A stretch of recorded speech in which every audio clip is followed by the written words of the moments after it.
and designers. It's your boy back. It's been a long time. This is Matt Stone from 100 Covers.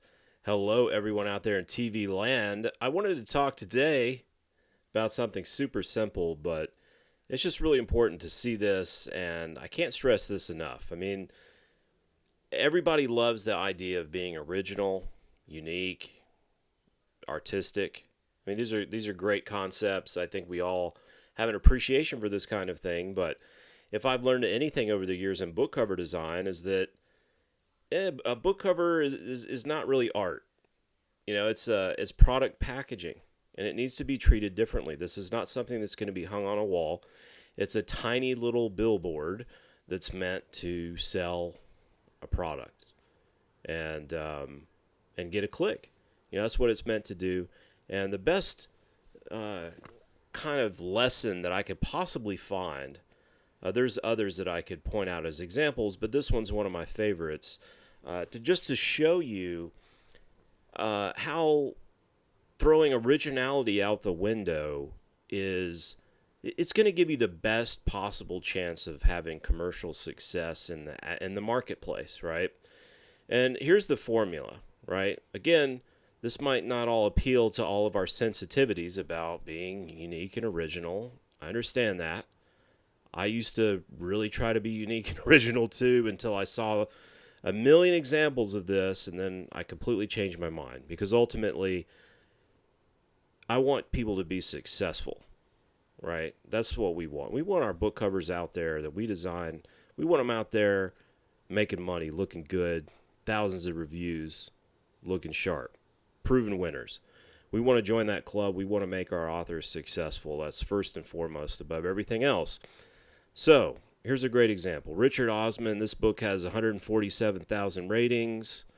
And Goodreads, you can see 481,000 ratings over there. 396,000 people have put it on their want to read list. It is one of the most successful books out there. And look at the book cover here, right? I've talked about in the past the side stripe. This is something that they've adopted to kind of show that a book is a New York Times bestseller. Before that, it was just a simple stripe, and now it almost always has New York Times bestseller written on it. That's a separate tangent. But you see murder written, you see the type of font here, the way murder is written in all caps. It's red, the rest of the text is black. It's written on an angle, you can see that. It has a little illustration in there, not much, just really small. Kind of a quirky looking font that looks a little bit more informal. And just the overall design here, it has a certain look, right? So if we look down here, we look down and we see more like the Thursday Murder Club, right? And just looking through here, the first one that jumps out is this one here. It's got a little illustration, not big, it's small. It's got a similar color scheme, kind of a cream. It's the most similar one here for sure, of the ones that are on display here. And you can see it's successful. It's got 4,400 reviews, you know. If you're a self-published author going out there just publishing solo, that's great success. Anybody would be happy with that. #1 bestseller. So, you see this example. It's not exact, but that's pretty similar. I'm seeing some similarities there. I should have left the tab open so I could go through and compare it back to the original, but hopefully you have a good picture in your mind of what that original looked like. But we come down to more like Murder of Crows, and then we start seeing more books that look a lot like Richard Osman's, right? The black and red. And what do we have here? A little illustration of an animal that's really small. Right? And then we have very similar fonts, murder written all caps in red, same size, same angle, right? And #1 bestseller. 3,480 reviews on Veronica's there.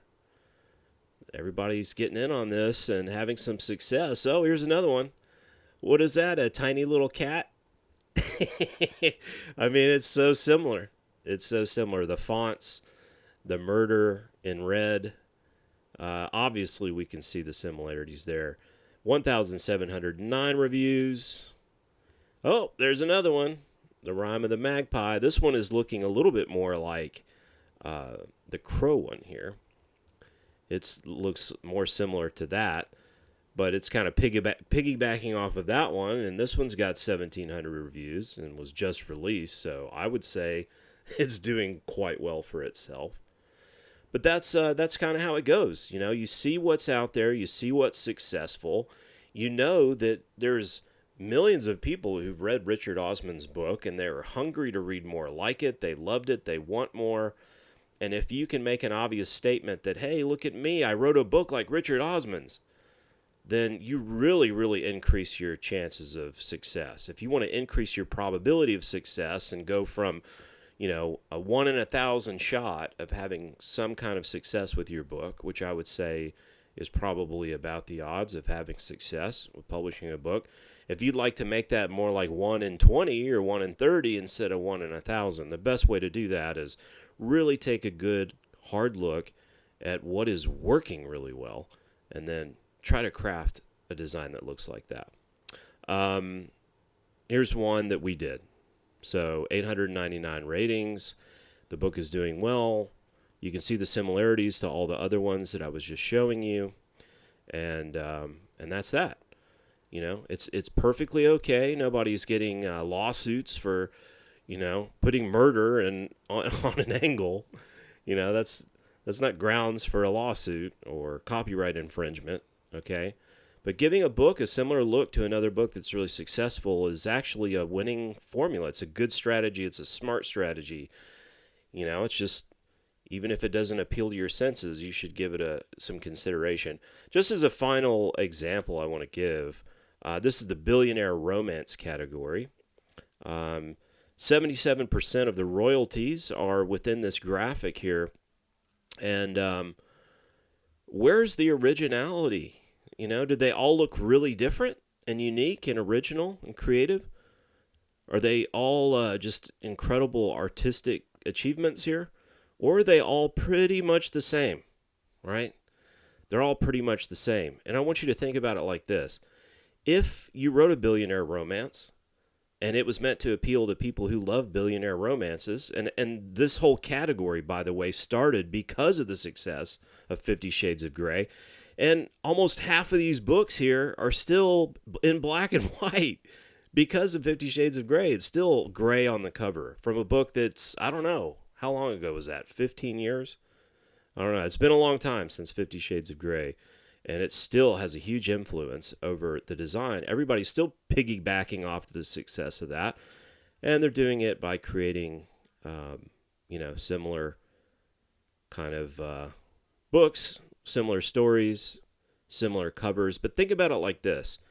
If you wrote a billionaire romance and it didn't look anything like these, it was truly unique and original, how would somebody who is looking for a billionaire romance be able to recognize your book as a billionaire romance? How would they know it's a billionaire romance if it doesn't look like a billionaire romance, right? For some of you, that may hurt your brain to be thinking like this, but I want you to think about it like that. That's how we think about it at 100 Covers. That's why we have so many book covers out there with our covers on them that are having huge success. That's why we have so many books that have great click-through rates, which is the best thing a book cover can do in today's market, is have a good click-through rate on paid advertising.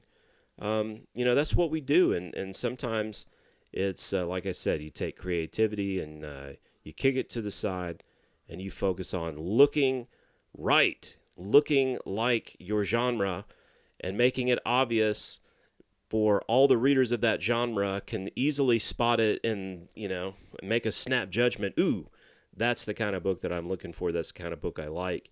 It looks like countless other books that I've read that are similar, et cetera, et cetera. Hopefully you get the concept. I feel like a broken record saying these things sometimes, but hopefully these examples help it hit home for you. Yes, find what's working and try to look like that. There's no shame in that. It just works.